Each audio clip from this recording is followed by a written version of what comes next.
Ecnotalks, ver, ouvir, ver, pensar, a economia está no ar, é só olhar. Ecnotalks, simples de entender, com as regras certas tu vais aprender. Sejam muito bem-vindos ao Ecnotalks, o podcast onde a economia fala a tua língua. Hoje vamos viajar, mas não de avião. Vamos viajar pela economia internacional, ou seja, pelo comércio, exportações, importações, taxas de câmbio, globalização e até políticas comerciais. Num mundo super interligado, nenhum país vive sozinho.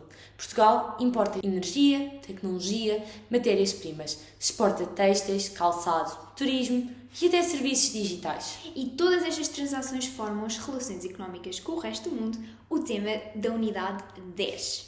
Vamos? Então, comércio interno e comércio externo, mas também é importante falar do internacional. Comércio interno é a troca de bens e serviços dentro do próprio país, comércio externo, transações entre residentes e não residentes, e o comércio internacional é o conjunto de trocas entre países a nível mundial. É o comércio internacional que permite a cada país consumir coisas que não produz e vender aquilo em que é mais eficiente. Exatamente. A economia internacional baseia-se em três grandes forças. A globalização, que é o processo de integração dos mercados, mercadorias, pessoas, capitais e informação que circulam cada vez mais rápido. A especialização, cada país concentra-se naquilo que faz melhor, onde tem uma vantagem comparativa e troca com o resto do mundo. Por exemplo, Portugal, o caso mais explícito é a cortiça. E, por fim, o crescimento económico. As empresas têm mais mercados para onde exportar, logo aumentam a sua produção, gerando mais emprego e mais rendimento. No fundo, a globalização liga, a especialização organiza e o crescimento acelera. Exatamente.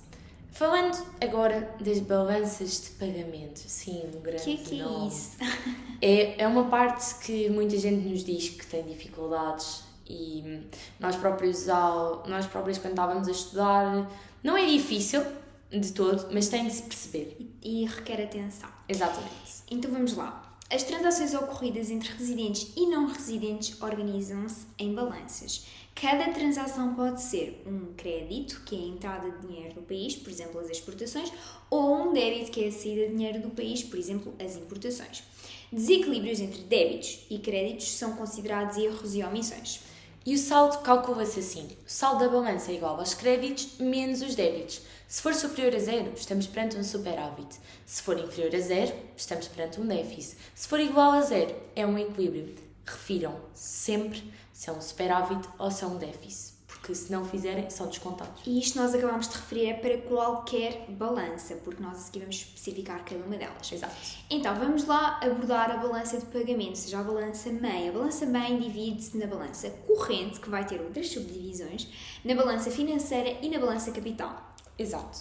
Começando então pela balança corrente. Esta inclui 4 subbalanças. A de bens, que é as exportações e importações de mercadorias, a de serviço, que é turismos e transportes. Estas duas podem ser juntadas e são chamadas da balança comercial. Por fim, a balança de rendimentos e transferências correntes. A balança de rendimentos e transferências correntes é uma, mas que foi dividida, tanto que o programa mudou há relativamente pouco tempo e alguns manuais ainda estão desatualizados. Mas temos a balança de rendimentos, que inclui juros, lucros, salários, e as transferências correntes, que são remessas de imigrantes e ajuda internacional. No fundo, nos créditos encontram-se exportações, entrada de rendimentos, transferências recebidas. Nos débitos encontra-se o quê? Importações, pagamentos de rendimento ao exterior e transferências enviadas. Assim, podemos falar da taxa de cobertura, que mede a relação entre as exportações e as importações. Taxa de cobertura é igual às exportações sobre as importações vezes 100. Já o GAI, que é o grau de abertura externa, no fundo indica o peso daquilo que é o comércio internacional no PIB de um país. Portanto, vocês, para calcularem o GAI, têm que somar as exportações e importações, dividir pelo PIB e multiplicar por 100. Exatamente. Falando agora das taxas de câmbio. As operações de câmbio são trocas de moedas, por exemplo, mudar de euros para dólares. Taxa de câmbio é o preço de uma moeda em relação a outra.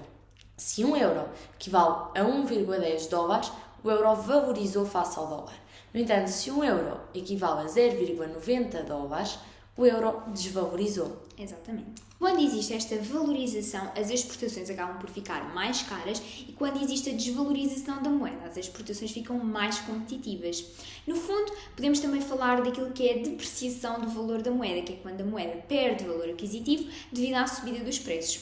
Exato. Agora deixamos a balança corrente e tudo o que está associado a ela e vamos falar da balança de capital. Esta inclui transferências de capital, ou perdão, dívida e fundos europeus de investimento, a aquisição ou cedência de ativos não financeiros não produzidos, como por exemplo patentes, mas também temos de ter em conta a venda de licenças, contratos, transações sobre artigos tangíveis como Sim. terrenos e de contratos transferíveis, jogadores de futebol, por É exemplo. o exemplo mais comum. E vamos agora falar um bocadinho daquilo que é o saldo conjunto da balança corrente com a balança de capital, que se esse saldo for positivo significa que o país tem capacidade para financiar. Se for negativo, que o país tem necessidade de ser financiado e se for nulo, existe um equilíbrio. A balança financeira e os seus componentes também é algo que é preciso analisarmos, nomeadamente quando há déficit externo. Alguém tem de o financiar e é aí que esta entra, pois registra os fluxos de capitais. Exatamente. Então, as suas componentes são investimento direto, que é o investimento de uma entidade residente numa outra empresa, e mais em específico podemos ter investimento direto estrangeiro, que é o quê? Que é um país, que é uma empresa investir no nosso país, uma empresa de outro país investir numa nossa empresa. Depois temos o investimento de carteira, como ações e obrigações, derivados financeiros, outros investimentos como créditos, depósitos, empréstimos e temos ativos de reserva, que são reservas do Banco Central de cada país, como por exemplo em euros ou divisas.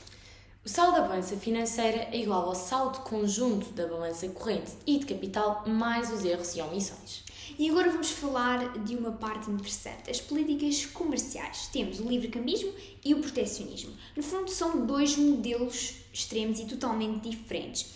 Temos o livre-cambismo, que defende fronteiras abertas, redução de barreiras, defesa da concorrência e do livre comércio. E depois temos o protecionismo, que no fundo tem a principal função de proteger as suas empresas nacionais, limitar importações e apoiar as exportações. Os instrumentos protecionistas são a contingentação, que é o limite quantitativo de importações, os subsídios às exportações, ou seja, o Estado apoia as empresas exportadoras para conseguirem ter competitividade nos mercados estrangeiros, o dumping, que é a venda ao exterior abaixo do custo praticado no próprio país, as tarifas aduaneiras, que são impostos sobre as importações para tornar mais caras as importações pelo país e proteger a economia nacional, e as barreiras não tarifárias, que são normas técnicas, sanitárias, muita burocracia. Exatamente.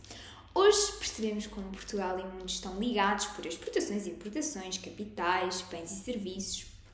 E, entre muitas coisas, falámos do comércio internacional, da globalização, de balanças externas, do grau de abertura ao exterior, taxas de cobertura, tanta coisa, mas tão importante. E este foi mais um episódio do Talks. Não te esqueças de continuar a acompanhar os nossos vídeos e nós vemos no próximo. Até à próxima!